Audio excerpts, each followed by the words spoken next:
Questão 13. Aqui a gente tem a receita de um pão caseiro, a proporção de cada ingrediente. Para fazer esse pão caseiro, segundo a receita, leva-se 1 kg de farinha de trigo, 200 gramas de sal, 660 gramas de água morna, é isso? Isso. E 30 gramas de fermento biológico fresco. Aí a gente vem para o problema da questão. Esquecendo-se de seguir a receita, uma pessoa inicia os preparativos para fazer pão caseiro e coloca todo o fermento biológico fresco contido no pacote, 450 gramas, em uma tigela com 1 kg de farinha de trigo. Percebendo o erro, ela decide colocar mais farinha de trigo na mistura para não perder os ingredientes já utilizados. A quantidade em quilogramas de farinha de trigo que deve ser inserida na mistura é...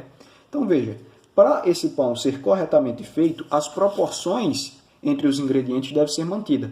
Então, eu sei que para 1 kg de farinha de trigo, eu vou transformar em gramas, para 1000 gramas de farinha de trigo, receita-se 30 gramas de fermento em pó biológico.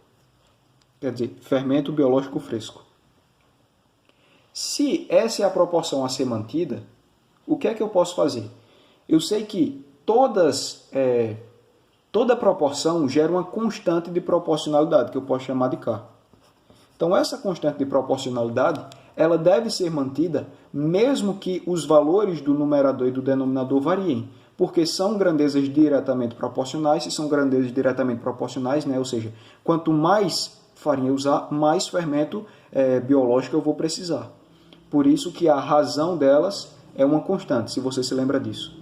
Se eu altero esses valores, para a constante de proporcionalidade permanecer igual, eu tenho que alterar em proporção ambos os valores. Então vamos lá.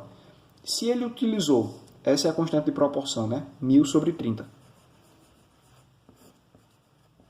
Constante de proporcionalidade, quer dizer. Se ele utiliza 450 gramas de fermento, quantos gramas de farinha ele deve usar para que a constante de proporcionalidade se mantenha correta? Se mantenha inalterada, quer dizer. Eu coloco X. Aqui a gente faz meios pelos extremos. 1000 vezes 450 vai dar 450.000. É igual a 30x. Esse 30 que está multiplicando passa dividindo. Eu posso cortar esse zero com esse zero. E aqui, 45 dividido por 3 é igual a 15. E eu repito os 3 zeros.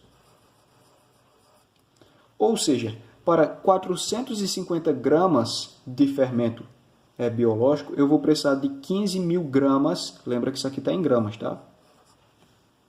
De farinha.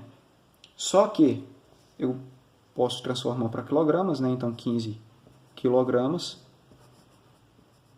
Nossa, como ficou apertado.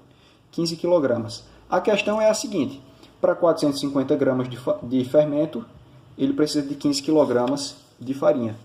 Como ele já tem 1 quilo que ele colocou, né, de farinha de trigo, agora ele não precisa adicionar mais 15 kg. Ele já tem 1 quilo, ele só precisa adicionar 14 kg. A resposta é correta, letra C.